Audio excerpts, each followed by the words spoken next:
সরকার বুঝে গেছে চেষ্টা করে লাভ নেই, তারেক রহমানের বিজয় হবেই।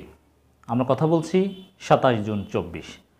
দর্শক, মাননীয় প্রধানমন্ত্রী একটা বক্তব্য, তারেককে দেশে ফেরাতে জটিলতা আছে, জাস্ট এতটুকু আমরা রাখি।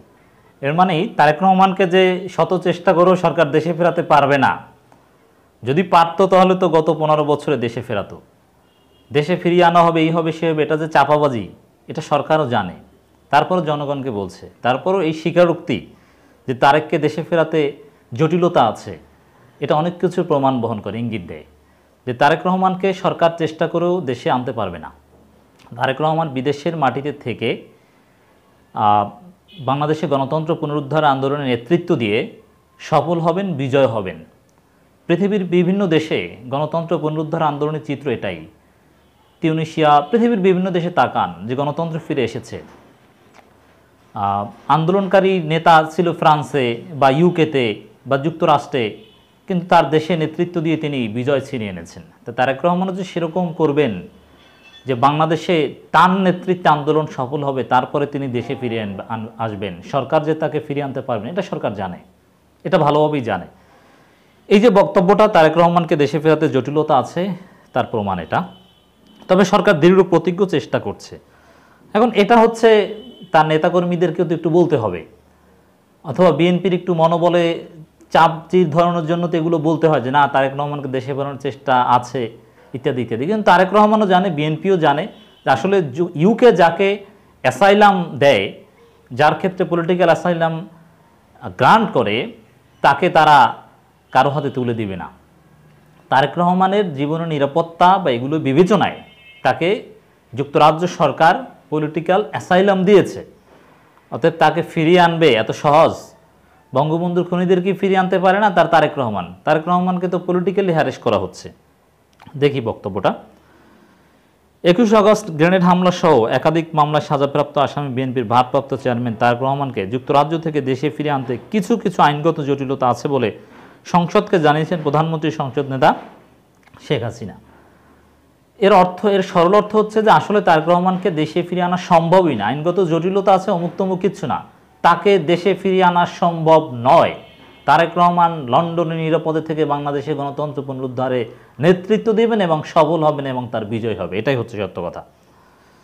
যুক্তরাজ্যে অবস্থানরত তারেক রহমানকে দেশে ফিরিয়ে আনতে জোর কূটনৈতিক তৎপরতা ও আইনি কার্যক্রম একই সঙ্গে চলমান রয়েছে জানিয়ে প্রধানমন্ত্রী বলেন, সকল জটিলতা আইনি প্রক্রিয়াতেই নিরসন করে এই অপরাধীকে দেশে ফিরিয়ে আনা ও তার প্রাপ্য সাজার মুখোমুখি করার বিষয়ে সরকার দৃঢ় প্রতিজ্ঞ। এ প্রক্রিয়ার ফলাফল অচিরেই দেখতে সক্ষম হবেন বলেও আশাবাদ ব্যক্ত করেন তিনি। এই আশা দুরাশায় পরিণত হবে, এই আশা কোনো দিন সফল হবে না। হ্যাঁ, গণতন্ত্র পুনরুদ্ধার আন্দোলন দীর্ঘমেয়াদী প্রক্রিয়া। এজন্য আমরা বলবো যে অনেক আওয়ামী লীগ নেতার ভাগ্যে তারেক রহমানকে সচক্ষে দেখার সৌভাগ্য নাও হতে পারে, তার আগে আল্লাহর ডাকে তাকে সাড়া দিতে হতে পারে, কিন্তু তারেক রহমান বীরের বেশে বাংলাদেশে ফিরবেন ইনশাআল্লাহ এবং প্রধানমন্ত্রী হবেন। এটাই বাংলাদেশের অধিকাংশ জনগণ মনে করেন। বাংলাদেশের পরবর্তী প্রধানমন্ত্রী লেট হোক, কিন্তু পরবর্তী প্রধানমন্ত্রী তারেক রহমান। আওয়ামী লীগের পতন হলেই প্রধানমন্ত্রী হয়তোবা ইন্টারিম কেউ হতে পারে, কিন্তু নির্বাচিত সরকার যদি আসে, সেই সরকারের প্রধানমন্ত্রী তারেক রহমান হবেন, এটা জনগণের বিলিভ।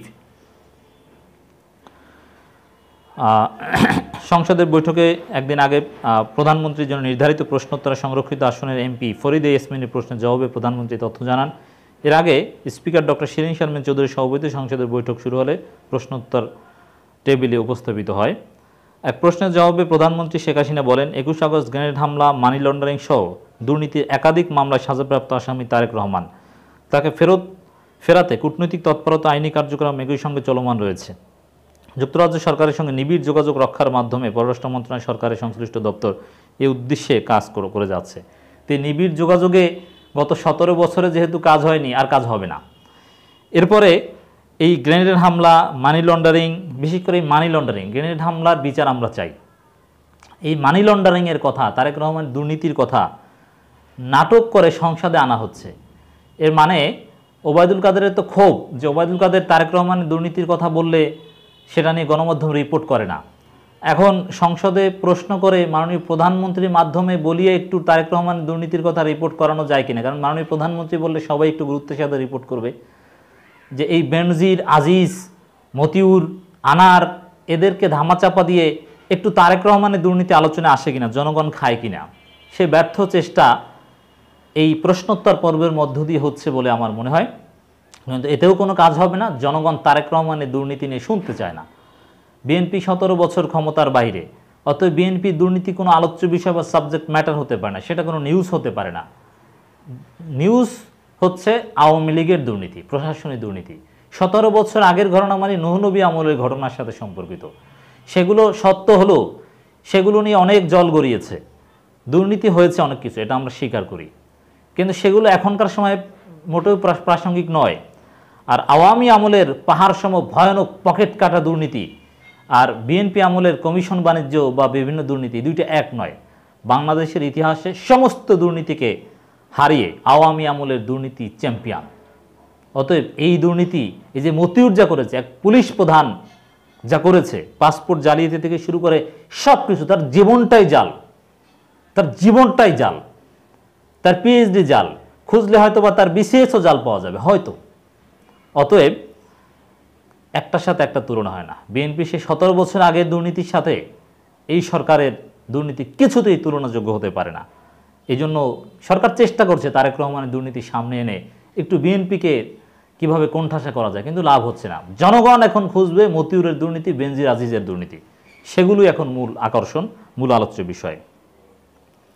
একই প্রশ্নের জবাবে প্রধানমন্ত্রী শেখ হাসিনা বলেন, 21 আগস্ট গ্রেনেড হামলা, মানি লন্ডারিং সহ দুর্নীতির একাধিক মামলায় সাজাপ্রাপ্ত আসামি তারেক রহমান, তাকে ফেরাতে কূটনৈতিক তৎপরতা ও আইনি কার্যক্রম একই সঙ্গে চলমান রয়েছে। যুক্তরাজ্য সরকারের সঙ্গে নিবিড় পর্যবেক্ষণ চলছে। 21 আগস্ট গ্রেনেড হামলায় তারেক রহমান সহ 15 জন আসামি বর্তমানে পলাতক রয়েছে উল্লেখ করে সরকারের প্রধান বলেন। এই কথাটা বারবার বলা হচ্ছে। এর মানে সরকার চায় গণমাধ্যমে বেনজির, আজিজ, আনারকে নিয়ে আলোচনা না হয়ে, মতিউরকে নিয়ে আলোচনা না হয়ে তারেককে নিয়ে আলোচনা হোক, সেটাই চেষ্টা, কিন্তু লাভ নেই। পলাতক আসামিদের গ্রেপ্তারের প্রচেষ্টা অব্যাহত রয়েছে। বিদেশে পলাতক আসামি মাওলানা তাজউদ্দিন, মোহাম্মদ হারিস চৌধুরী। হারিস চৌধুরী কোথায়? হারিস চৌধুরীকে নিয়ে কি এখনও কনফিউশন কাটেনি? হারিস চৌধুরী কি আছে জীবিত? রাতুল আহমেদ বাবু ওরফে রাতুল বাবুদের বিরুদ্ধে ইন্টারপোলের রেড নোটিশ জারি করা আছে। ইন্টারপোলের রেড নোটিশ তো আওয়ামী লীগই দাম দেয় না। যেমন আনোয়ারুল আজিম আনারের বিরুদ্ধে রেড নোটিশ ছিল, তাতে কিছু হয়েছে? ইন্টারপোল আসলে ওটা একটা প্রতীকী সংগঠন, এর কার্যকারিতা যথেষ্ট কম। কিছু কিছু দেশে কিছু কিছু ক্ষেত্রে এটা কার্যকর হয়, কিন্তু উন্নত দেশে থেকে ধরে আনা, পলিটিক্যাল অ্যাসাইলাম প্রাপ্ত ব্যক্তিকে ধরে আনা এটা অসম্ভব। এছাড়া পলাতক আসামিরা যে সকল দেশে অবস্থান করছে সে সকল দেশের সঙ্গে আলাপ আলোচনার মাধ্যমে তাদের ফিরিয়ে আনার চেষ্টা অব্যাহত আছে।